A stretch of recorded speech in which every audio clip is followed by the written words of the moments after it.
Tally ERP9 जो start हो रहा है उसका क्या नाम है? Loan business. आप क्या है? लोन लेंगे। किससे? तो बैंक से हम लोग लोन लेंगे। तो कितने प्रकार का लोन बताएं आपको?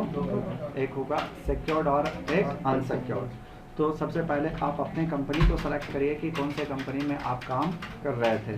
तो अब यहाँ पे एक साकिब मोबाइल था जिस पे कल आपको बता चुके थे कि यहाँ पे GST ड्यूटीज एंड टैक्सेस को पेमेंट कैसे करते हैं।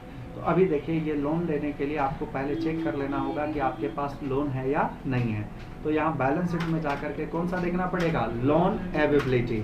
तो इसमें कोई भी लोन का अकाउंट है मेरे पास? तो लोन लेने के लिए आपको क्या करना पड़ेगा? यहाँ पे सबसे पहले एक लेजर बनाना पड़ेगा, ओडी अकाउंट। तो अकाउंट्स इनको लेजर्स, फिर कहाँ पे जाएंगे? क्रिएट। ओडी अकाउंट इसलिए बनाया जाता है कि आप लोन लेना चाह रहे हैं। तो कौन से बैंक से ले रहे हैं? तो ICICI। फिर यहाँ पे क्या लिख देंगे? OD account. और अंडर जो चला जाएगा उसका नाम है बैंक ओडी। किसमें रखेंगे?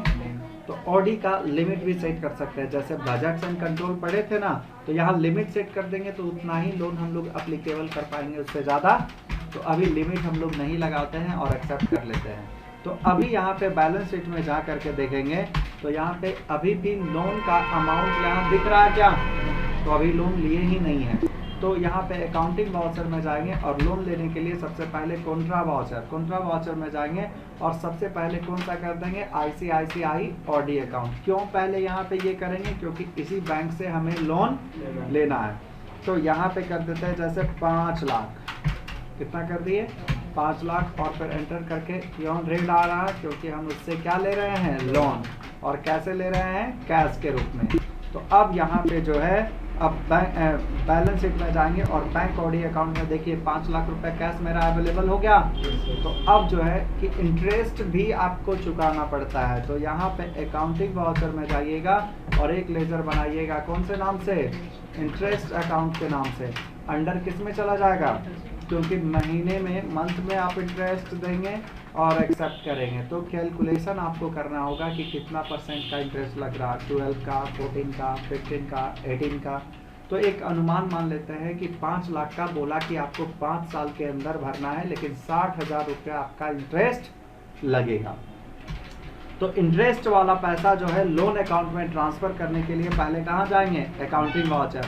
और मिलाने के लिए कोई भी वाउचर को एडजस्ट करने का काम जर्नल वाउचर का होता है। तो क्या कर देंगे? F7। और यहाँ पे सबसे पहले सेलेक्ट कर देंगे क्या? Interest account. तो इंटरेस्ट कितना लग रहा है? 60,000 भर देंगे। तो ये इंटरेस्ट किस में जाएगा?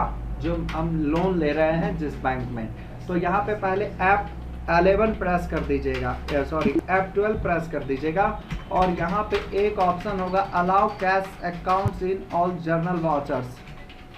देखिए allow cash accounts in journal voucher है, ये यस कर देंगे। और फिर यहाँ पे ये वन टाइम कॉन्फ़िगर है और किसमें ये ट्रांसफर हो जाएगा? ICICI।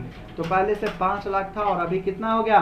5,60,000। अब एक्सेप्ट कर देंगे। तो अब यहाँ पे बैलेंस शीट में आएंगे और Alt F1 करके चेक करेंगे बैंक ओडी अकाउंट। तो कितना आ चुका है मेरे पास? 5,60,000। अब बोला आपको EMI जो है इक्वेटेड मंथली इन्वेस्टमेंट, जो आपको इसका EMI का फुल नेम है। अब इसको क्या करना पड़ेगा? हर एक मंथ में पेमेंट करना पड़ेगा। तो डेट चेंज करिएगा और यहाँ पे डेट चेंज करने के बाद एस्केप करके अकाउंटिंग वाउचर में जाएंगे और पेमेंट करना है ना आपको। तो कौन सा वाउचर?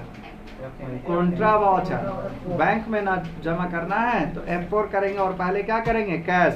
कितना बोला है EMI? 20,000। तो किस बैंक से कटना है ये? तो पहले मेरा कितना लोन था? 5,60,000। अगर 20,000 दे देंगे तो कितना बचेगा? देखिए 5,40,000 दिखने लगा। और फिर एक्सेप्ट करिए। ये डेमोन्स्ट्रेशन है जो नोटों का संख्या भर सकते हैं इसमें। और फिर क्या करेंगे? एक्सेप्ट। तो अब बैलेंस शीट में आकर के देखिए जो लोन है आपका 20,000 रुपया घट गया। फिर से यहाँ पे आप अकाउंटिंग वाउचर में जाने के बाद फिर यहाँ से कैश करके और फिर से यहाँ पे 20,000 भर सकते हैं और फिर यहाँ पे क्या कर देंगे? ICICI OD account. तो लोन जब आप लेते हैं तो ऐसा नहीं है कि अभी 1 महीना लोन लिए और हम तुरंत भर दिए, ऐसा रूल नहीं है। रूल क्या है लोन का कि एटलीस्ट आपको 6 महीना आपको चलाना ही पड़ेगा। 6 महीना जितना EMI है, ऐसा नहीं है कि 20,000 है तो 40,000 रख देंगे अकाउंट में तो दोनों महीना का एक ही बार कट जाएगा, ऐसा नहीं है। जब भी कटेगा तो 20-20 हजार। और 6 महीना के बाद ऐसा नहीं है कि 1 लाख आया तो 1 लाख डाल सकते हैं, ऐसा नहीं है। 6 महीना के बाद या तो लोन को आपको पूरा कंप्लीट करना है तो जितना अमाउंट बचा हुआ होगा वो सारा अमाउंट क्या करना पड़ेगा, पेड करना पड़ेगा एक ही बार। तो अभी देखिए सपोज मान लेते हैं 5,20,000 है तो अकाउंटिंग वाउचर में जा करके और F4 कॉन्ट्रा वाउचर कैश कर देंगे कितना, 5,20,000। और किससे कटना, किस में जमा कर देना है, ICICI OD अकाउंट। और फिर क्या कर देंगे, एक्सेप्ट। तो अब मेरा लोन का अकाउंट दिखेगा क्या, तो जो मेरा बैलेंस शीट में यहाँ लोन दिख रहा था अब दिख रहा है। तो इसी के साथ लोन बिजनेस समाप्त हो गया।